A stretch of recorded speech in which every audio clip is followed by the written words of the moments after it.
Shalom saudara-saudari yang terkasih dalam Tuhan.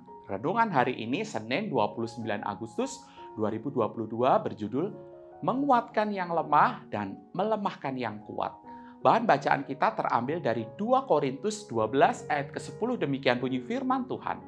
Karena itu aku senang dan rela di dalam kelemahan, di dalam siksaan, di dalam kesukaran, di dalam penganiayaan dan kesesakan oleh karena Kristus. Sebab jika aku lemah, maka aku kuat. Dunia mengajarkan untuk kita itu menjadi pandai, menjadi sukses, menjadi kaya, menjadi terkenal, dan senjata yang ampuh adalah kelebihan kita. Tidak jarang pengajaran ini memasuki gereja dengan kalimat, jadilah orang yang hebat, supaya Tuhan memakaimu dengan heran. Pertanyaannya, apakah Allah akan memakai saudara dengan heran atau malah dia yang terheran-heran dengan kalimat yang tadi saya sebutkan di awal? Alkitab justru mengajarkan sesuatu yang kontras ketika bicara cara Allah memakai hamba-hambanya. Dengan heran, Allah menguatkan yang lemah dan melemahkan yang kuat.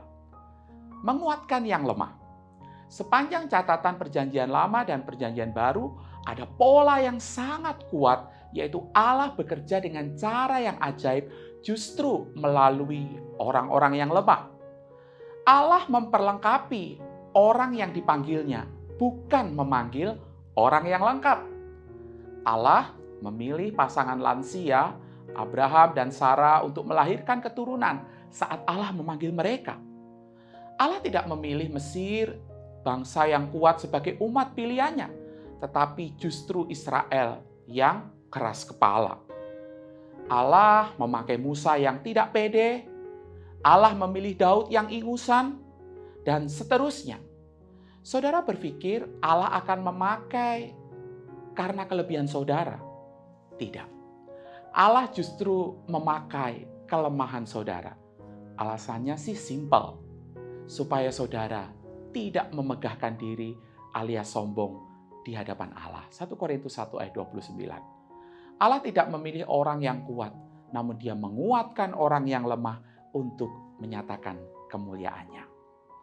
Melemahkan yang kuat. Saudara mungkin akan segera protes. Nah, bukankah Paulus adalah orang yang pandai, berpendidikan dan berpengaruh? Yang jelas, dia bukan orang yang lemah. Lalu bagaimana dia dapat menjadi orang yang lemah? Ini adalah pertanyaan yang penting dan juga relevan bagi saudara yang mungkin merasa punya banyak talenta, punya gelar, punya pengalaman, kesuksesan, dan saudara ingin dipakai oleh Allah secara efektif. Paulus sadar ia mengalami kuasa kasih karunia Allah saat dia dibawa pada satu titik di mana ia tidak dapat mengandalkan kekuatannya. Oleh sebab itu Paulus menulis, sebab jika aku lemah, maka aku kuat. 2 Korintus 12 ayat 10. Saudara merasa diri kuat, namun ingin dipakai Allah dengan heran? Saudara perlu siap untuk dibawa Allah ke dalam pengalaman-pengalaman kehilangan, kehancuran, kelemahan, dan masih banyak lagi.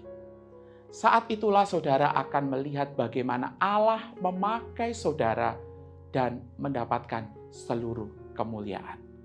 Jadi pendek kata, baik yang lemah maupun yang kuat tidak akan dapat memegahkan diri di hadapan Allah. Sebab segala puji, hormat, dan kuasa berasal dari Dia dan kembali kepadanya. Amin. Mari kita berdoa.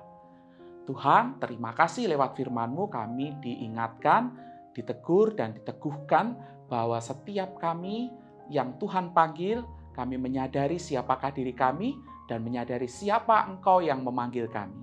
Biarlah kami tidak memakai kelemahan kami sebagai alasan untuk tidak melayani Tuhan, ataupun juga kami memakai kelebihan kami untuk kami memegahkan diri saat melayani Tuhan.